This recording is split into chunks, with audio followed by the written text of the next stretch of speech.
সংরক্ষিত মহিলা আসনের নির্বাচনের বিষয়ে আমাদের যে তফসিল ঘোষণা হবে 8 তারিখ, 8ই এপ্রিল তফসিল ঘোষণা হবে।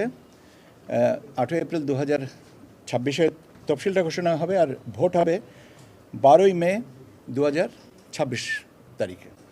মে মাসে 12 তারিখে ভোট, সংরক্ষিত মহিলা আসনের ভোট, তফসিল ঘোষণা হবে 8 তারিখে। আর এর ভিতরের লেয়ারগুলো পরবর্তীতে শিডিউলে দিয়ে দেবো, কিন্তু মূলত এই হ্যাঁ না, আমি ওইটা স্ট্যাগার করতে হবে, তো ওটা করা হচ্ছে, কারণ ওটা যেভাবে প্রিপারেশন নেওয়া হয়েছিল ওটা একটু চেঞ্জ হবে ওই ভোট গ্রহণের তারিখ কারণে, সেটা আর কি তাৎক্ষণিকভাবে ওটা করিনি ওটা। তো এটা দিয়ে দেবো আজকেই, আপনার কালকেই পেয়ে যাবেন, এটা কালকে রেডি করে ফেলতে পারবো। হ্যাঁ, তফসিল 8 এপ্রিল আর ভোট হবে 12ই মে। নির্বাচনী সামগ্রী সংরক্ষণের বিষয়ে আপনার একটা আমাদের আরপিও অনুযায়ী একটা সময়সীমা আছে, ন্যূনতম 1 বছর রাখতে হবে। আর আদালতের নির্দেশনা যদি থাকে কোনো আসনের বিষয়ে, সে অনুযায়ী আদালতের নির্দেশনা অনুযায়ী বাকিটুকু নিষ্পত্তি হবে। এবং আদালতের নির্দেশনার সাথে সম্পর্কিত আরেকটা বিষয় আমি একটু বলি, সেটা হচ্ছে যে আমাদের এ পর্যন্ত নির্বাচনী মামলা হয়েছে 50টা। নির্বাচনের মামলা হয়েছে, নির্বাচন পরবর্তী মামলা যেটা 50টা। তাহলে এই 50টা আসনের আলামত বা মালামাল এগুলো সংরক্ষণ করতে হবে নির্বাচন এই মামলা নিষ্পত্তি না হওয়া পর্যন্ত। আদারওয়াইজ 1 বছর নির্বাচনের সময়সীমার নির্বাচন পরবর্তীতে।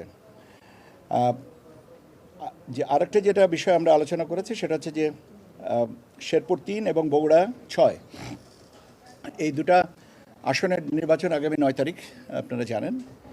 এবং আমি এবং আমাদের মাননীয় নির্বাচন কমিশনার ব্রিগেডিয়ার ফজল সাহেব, আমরা দুজনায় গত 2 দিন এই 2 জায়গায় শেরপুর এবং বগুড়াতে আমরা সার্বিক পরিস্থিতি পর্যালোচনা জানার জন্য আমরা ব্যক্তিগতভাবে গেছি, এবং স্থানীয় আইন শৃঙ্খলা রক্ষাকারী বাহিনীর সাথে এবং আমরা আমাদের যে প্রিজাইডিং অফিসার যারা আছেন তাদের সাথেও আমরা ওখানে কথা বলেছি।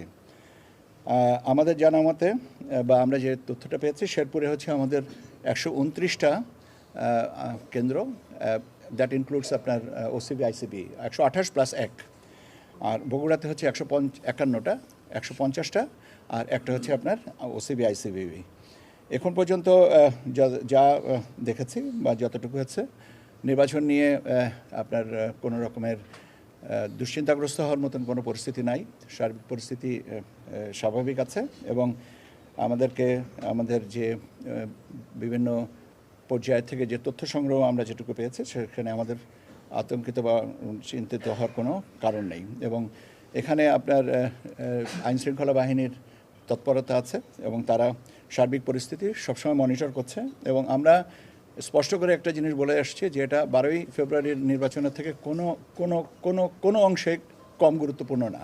কাজেই সেইভাবে তারা যেন তাদের প্রস্তুতি রাখেন এবং ব্যবস্থাপনাটা রাখেন।